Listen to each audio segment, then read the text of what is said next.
2026 നിയമസഭാ തിരഞ്ഞെടുപ്പിൽ 2021 Joseph group മത്സരിച്ച ഇടുക്കിയും ഏറ്റുമാനൂരും കോൺഗ്രസ് ഏറ്റെടുക്കുമെന്നാണ് അറിയാൻ കഴിയുന്നത്. നിലവിലെ രാഷ്ട്രീയ സാഹചര്യത്തിൽ ഈ രണ്ട് നിയോജക മണ്ഡലങ്ങളിലും കോൺഗ്രസിൻ്റെ സ്ഥാനാർത്ഥികൾ മത്സരിച്ചാൽ വിജയസാധ്യതയുണ്ട് എന്ന ഒരു പൊതുവിലയിരുത്തലിൻ്റെ അടിസ്ഥാനത്തിലാണ് ഇത്തരമൊരു തീരുമാനത്തിലേക്ക് UDF എന്ന രാഷ്ട്രീയ മുന്നണി എത്തിച്ചേർന്നിരിക്കുന്നതെന്നും അറിയാൻ കഴിയുന്നുണ്ട്. ഇടുക്കി നിയോജക മണ്ഡലത്തെ സംബന്ധിച്ച് പറയുമ്പോൾ കഴിഞ്ഞ കാൽ നൂറ്റാണ്ടായി അല്ലെങ്കിൽ 25 വർഷക്കാലമായി ഇടുക്കിയുടെ ജനപ്രതിനിധി പദവിയിൽ ഇരിക്കുന്നത് ഇപ്പോൾ മന്ത്രിയായിട്ടുള്ള റോഷി അഗസ്റ്റിനാണ്. 2001 മുതൽ 2021 വരെ റോഷി അഗസ്റ്റിൻ UDFിൻ്റെ ജനപ്രതിനിധിയായിട്ടാണ് ഇടുക്കിയിൽ നിന്ന് വിജയം കണ്ടതെങ്കിൽ 2021 LDF പക്ഷത്തു നിന്ന് മത്സരിച്ചും വൻ ഭൂരിപക്ഷത്തിൽ വിജയിക്കുവാൻ റോഷിക്ക് സാധിച്ചിരുന്നു. നിലവിൽ റോഷിയുടെ കുത്തകയാണ് എന്ന് വിലയിരുത്തപ്പെടുന്ന ഈ മണ്ഡലത്തിൽ റോഷിക്ക് ശക്തമായ വെല്ലുവിളി ഉയർത്തുവാൻ കഴിയുന്ന ഏറ്റവും നല്ല സ്ഥാനാർത്ഥിയുടെ പേരും കോൺഗ്രസ് ക്യാമ്പുകളിൽ നിന്ന് ഉയർന്നു കേൾക്കുന്നുണ്ട്. കട്ടപ്പന നഗരസഭയുടെ ചെയർമാനും ഇടുക്കി DCC വൈസ് പ്രസിഡന്റും ഇടുക്കി ജില്ലാ UDF ചെയർമാനുമായ ജോയി വെട്ടിക്കുഴിയുടെ പേരാണ് ഇത്തരത്തിൽ കോൺഗ്രസ് ക്യാമ്പുകളിൽ നിന്ന് സ്ഥാനാർത്ഥിത്വത്തിനായി ഉയർന്നു കേൾക്കുന്നത്.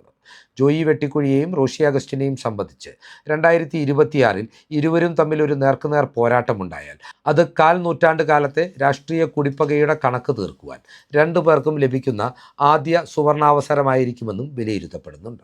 1996 റോഷി അഗസ്റ്റിൻ ആദ്യമായി നിയമസഭയിലേക്ക് മത്സരിക്കുന്നത് മാണി ഗ്രൂപ്പിൻ്റെ പ്രതിനിധിയായി പേരാമ്പ്ര നിയോജക മണ്ഡലത്തിൽ നിന്നായിരുന്നു.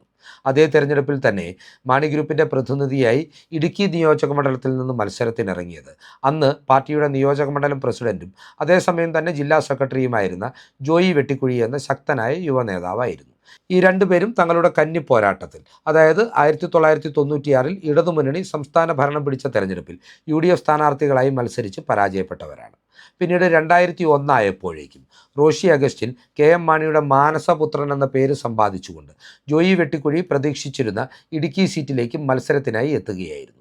2001 ശക്തമായ UDF അനുകൂല തരംഗത്തിൻ്റെ പശ്ചാത്തലത്തിൽ കേവലം 4000-ഓളം വോട്ടുകൾക്ക് താൻ പരാജയപ്പെട്ടു പോയിട്ടുള്ള ഇടുക്കി സീറ്റിൽ നിന്ന് ജോയി വെട്ടിക്കുഴി വിജയം ഉറപ്പിച്ചിരുന്ന ഘട്ടത്തിലാണ് റോഷി ഇത്തരത്തിൽ ഈ സീറ്റ് അദ്ദേഹത്തിൽ നിന്ന് തട്ടിയെടുക്കുന്നതും പാലായിൽ നിന്ന് ഇടുക്കിയിലെത്തി സ്ഥാനാർത്ഥിയാകുന്നതും. ഈ സീറ്റ് നിർണയവുമായി ബന്ധപ്പെട്ട് കേരള കോൺഗ്രസ് മാണി ഗ്രൂപ്പിലെ രണ്ട് വിഭാഗങ്ങൾ തമ്മിൽ പാർട്ടി ചെയർമാനായ KM മാണിയുടെ സാന്നിധ്യത്തിൽ പോലും കോട്ടയത്തെ സംസ്ഥാന കമ്മിറ്റി ഓഫീസിൽ വെച്ച് സംഘർഷങ്ങൾ ഉണ്ടാകുകയും ചെയ്തു. പിന്നീട് ഈ സംഘർഷങ്ങൾ ഇടുക്കി നിയോജക മണ്ഡലത്തിലെമ്പാടും മാണി ഗ്രൂപ്പുകാർ തമ്മിൽ ഏറ്റുമുട്ടുന്ന ഒരു സ്ഥിതിയിലേക്ക് കാര്യങ്ങളെ എത്തിക്കുകയും ചെയ്തു. എന്നിരുന്നാലും ശക്തമായ UDF തരംഗത്തിൻ്റെ ആനുകൂല്യത്തിൽ റോഷി അഗസ്റ്റിൻ എല്ലാ വെല്ലുവിളികളെയും അതിജീവിച്ച് 2001 ഇടുക്കിയിൽ നിന്ന് UDFിൻ്റെ പ്രതിനിധിയായി ആദ്യമായി നിയമസഭയിലേക്ക് എത്തിച്ചേരുകയായിരുന്നു. റോഷി അഗസ്റ്റിൻ്റെ കടന്നുവരവോടുകൂടി ഇടുക്കി ജില്ലയിലെ മാണി ഗ്രൂപ്പിൻ്റെ ഏറ്റവും ശക്തനായിരുന്ന നേതാവായിരുന്ന ജോയി വെട്ടിക്കുഴി പാർട്ടിക്കുള്ളിൽ വെട്ടിനിരത്തപ്പെടുന്ന കാഴ്ചയാണ് പിന്നീട് കാണാൻ കഴിഞ്ഞത്. 2001 റോഷി അഗസ്റ്റിൻ MLA ആയതിനെ തുടർന്ന് ജോയി വെട്ടിക്കുഴി നിയോജക മണ്ഡലം പ്രസിഡന്റ് സ്ഥാനം ഒഴിഞ്ഞു മാറുകയും ചെയ്തിരുന്നു. ഇതുകൊണ്ടൊന്നും കലിയടങ്ങാതിരുന്ന റോഷി അഗസ്റ്റിൻ പിന്നീട് അലക്സ് കോഴിമല എന്ന മാണി ഗ്രൂപ്പിൻ്റെ ജില്ലാ പ്രസിഡന്റിനെ മുൻനിർത്തി ജോയി വെട്ടിക്കുഴിയെ പാർട്ടിക്കുള്ളിൽ നാമാവശേഷമാക്കുകയും അപ്രസക്തനാക്കി തീർക്കുകയും ചെയ്തു.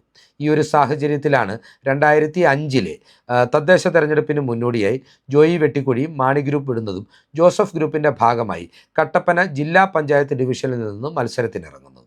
അന്ന് 10,000-ലധികം വോട്ടുകളുടെ ഭൂരിപക്ഷത്തിൽ കട്ടപ്പനയിൽ നിന്ന് മാണി ഗ്രൂപ്പ് കേന്ദ്രങ്ങളെയും UDF കേന്ദ്രങ്ങളെയും ഞെട്ടിച്ചുകൊണ്ട് വിജയം നേടുവാനും ജോയി വെട്ടിക്കുഴിക്ക് സാധിച്ചു. എന്നാൽ അടിമുടി UDFകാരനായിരുന്ന ജോയി വെട്ടിക്കുഴിക്ക് ജോസഫ് ഗ്രൂപ്പ് ഇടതുമുന്നണിയുടെ ഭാഗമായതിനാൽ തന്നെ അവരുമായി സമരസപ്പെട്ടു പോകുവാൻ ദീർഘകാലം കഴിഞ്ഞില്ല. ഇതോടുകൂടി 2007 അദ്ദേഹം ജോസഫ് ഗ്രൂപ്പ് ഉപേക്ഷിച്ച് UDFിൻ്റെ ചേരിയിലേക്ക് കോൺഗ്രസ് പാളയത്തിലൂടെ മടങ്ങിയെത്തുകയായിരുന്നു. ജോയി വെട്ടിക്കുഴിയെ സംബന്ധിച്ച് പിന്നീട് 2010 നടന്ന തദ്ദേശ തെരഞ്ഞെടുപ്പിൽ അദ്ദേഹം മത്സരിച്ചില്ല. എന്നാൽ 2015 കട്ടപ്പന ഒരു നഗരസഭയായി മാറിയപ്പോഴേക്കും അവിടെ നിന്ന് UDFിൻ്റെ കോൺഗ്രസിൻ്റെ പ്രതിനിധിയായി മുനിസിപ്പൽ കൗൺസിലിലേക്ക് തിരഞ്ഞെടുക്കപ്പെടുകയും പിന്നീട് 2019 20 നഗരസഭാ അധ്യക്ഷ സ്ഥാനത്ത് അല്ലെങ്കിൽ ചെയർമാൻ സ്ഥാനത്ത് ജോയി വെട്ടിക്കുഴിക്ക് എത്തിച്ചേരുവാനുള്ള ഒരു സാഹചര്യവും ഒരുങ്ങുകയായിരുന്നു. പിന്നീട് 2020-25 കാലഘട്ടത്തിലും നഗരസഭയിലെ വിജയം ആവർത്തിക്കുവാൻ ജോയിക്ക് സാധിച്ചു. ഏറ്റവും ഒടുവിലായി ഇപ്പോൾ 2025 ഡിസംബറിൽ നടന്ന തദ്ദേശ തെരഞ്ഞെടുപ്പിൽ നഗരസഭയിലേക്ക് തൻ്റെ ഹാട്രിക് വിജയം കൈവരിച്ച ജോയി വെട്ടിക്കുഴി ഇതേ തുടർന്നാണ് നഗരസഭ ചെയർമാൻ പദവിയിലും എത്തിച്ചേർന്നിരിക്കുന്നത്.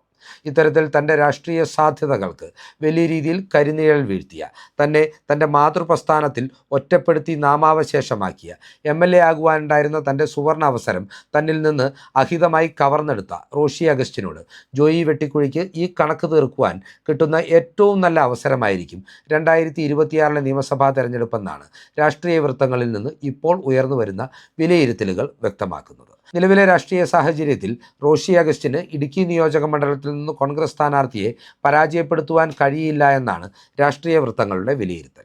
2024 പാർലമെൻറ്റ് തെരഞ്ഞെടുപ്പിൻ്റെ കണക്കുകളും 2025 തദ്ദേശ തെരഞ്ഞെടുപ്പിൻ്റെ കണക്കുകളും UDFനും പ്രത്യേകിച്ച് കോൺഗ്രസ് ക്യാമ്പിനും ഏറെ ആത്മവിശ്വാസം പകരുന്നവയാണ്. അതിനാൽ തന്നെ ജോയി വെട്ടിക്കുഴിയെ പോലെ തന്നെ നാട്ടുകാരനായിട്ടുള്ള ജനകീയനായ ഒരു സ്ഥാനാർത്ഥിക്ക് മുന്നിൽ റോഷിക്ക് പിടിച്ചു നിൽക്കുവാൻ കഴിയില്ല എന്നും ഇത്തവണ കോൺഗ്രസ് റോഷിയെ അട്ടിമറിച്ച് ഇടുക്കി നിയോജക മണ്ഡലം തിരികെ പിടിക്കുമെന്നുള്ള ആത്മവിശ്വാസം കോൺഗ്രസിൻ്റെയോ UDFൻ്റെയോ ക്യാമ്പിൽ നിന്ന് മാത്രമല്ല പൊതുജനങ്ങൾക്കിടയിൽ പോലും ഇത്തരമൊരു വിഷയമാണ് ചർച്ചയായിക്കൊണ്ടിരിക്കുന്നത്. കേരള കോൺഗ്രസ് മാണി ഗ്രൂപ്പിൻ്റെ അണികൾക്ക് പോലും റോഷി ഇന്ന് അനഭിമതനായി മാറിയിരിക്കുന്നു എന്നതാണ് യാഥാർത്ഥ്യം. മന്ത്രി പദവിയിലെത്തിയ ശേഷം റോഷി അഗസ്റ്റിൻ CPMൻ്റെയും ഇടുക്കി ജില്ലയിലെ ചില CPM നേതാക്കളുടെയും കയ്യിലെ പാവയായി മാറിയെന്നാണ് അവരുടെ അണികൾ പോലും ചൂണ്ടിക്കാട്ടുന്നത്. കേരള കോൺഗ്രസ് അണികളെ സംബന്ധിച്ചിടത്തോളം ഏറ്റവും ആത്മാർത്ഥമായി രാഷ്ട്രീയ സാഹചര്യങ്ങളുടെ ആനുകൂല്യങ്ങൾ കൈക്കലാക്കുവാൻ 2026 നിയമസഭാ തെരഞ്ഞെടുപ്പിന് മുന്നോടിയായി UDFിലേക്ക് മടങ്ങിപ്പോകണമെന്ന് അവർ ആഗ്രഹിച്ചിരുന്നു. ജോസ് കെ മാണി ഇതുമായി ബന്ധപ്പെട്ട് കോൺഗ്രസിൻ്റെയും UDFൻ്റെയും ഉന്നത നേതൃത്വവുമായി അവസാന റൗണ്ട് ചർച്ചകൾ വരെ പൂർത്തിയാക്കിയപ്പോൾ ഈ നീക്കത്തിന് തുരങ്കം വെച്ചതും ഈ നീക്കത്തെ അട്ടിമറിക്കുവാൻ പിണറായി വിജയൻ്റെ കയ്യാളായി പ്രവർത്തിച്ചതും മന്ത്രി റോഷി അഗസ്റ്റിൻ തന്നെയാണ്. ഇതിനാൽ തന്നെ സ്വന്തം പാർട്ടിയുടെ അണികൾക്കിടയിൽ നിന്ന് പോലും റോഷി അഗസ്റ്റിനെതിരെ വ്യാപകമായ എതിർപ്പാണ് ഈ ഘട്ടത്തിൽ ഉയർന്നു വരുന്നത്.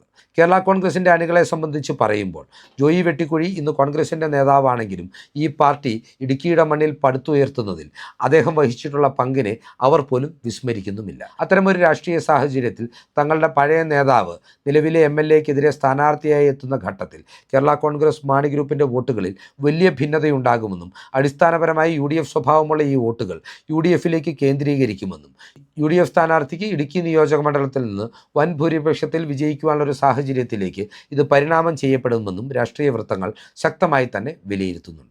നിലവിലെ രാഷ്ട്രീയ സാഹചര്യങ്ങളിൽ ജോസ് കെ മാണിയും റോഷി അഗസ്റ്റിനും തങ്ങൾക്കുള്ളിൽ ഭിന്നതകൾ നിലനിൽക്കുന്നില്ല എന്ന് പരസ്യമായി ഒരു അഭിപ്രായ പ്രകടനം പങ്കുവെക്കുന്നുണ്ടെങ്കിൽ പോലും റോഷി തനിക്കെന്നും ഭീഷണിയാണെന്ന് കഴിഞ്ഞ ചില സംഭവ വികാസങ്ങളുടെ അടിസ്ഥാനത്തിൽ ജോസ് കെ മാണിയും വിലയിരുത്തിയിട്ടുണ്ട്.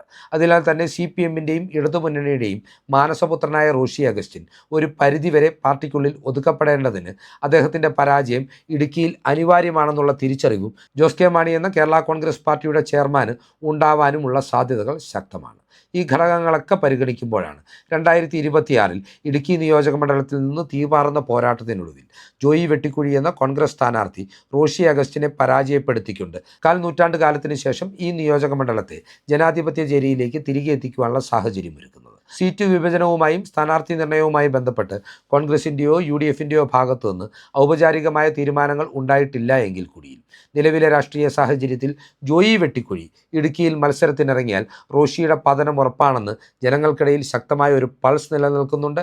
ഇത് മുതലെടുക്കുവാൻ കോൺഗ്രസിനും UDFനും സാധിക്കുമോ എന്നത് കണ്ടറിയുവാൻ വരും ദിവസങ്ങളിലേക്ക് നാം കാത്തിരുന്നേ മതിയാകുകയുള്ളൂ. ഈ രാഷ്ട്രീയ ചിന്തകൾ പ്രേക്ഷകർക്കായി പങ്കുവെച്ചുകൊണ്ട് ഈ വീഡിയോ ഇവിടെ അവസാനിപ്പിക്കുകയാണ്. കൂടുതൽ രാഷ്ട്രീയ വാർത്തകൾക്കും വിശകലനങ്ങൾക്കുമായി ഞങ്ങളുടെ ചാനൽ സബ്സ്ക്രൈബ് ചെയ്യുക. നന്ദി.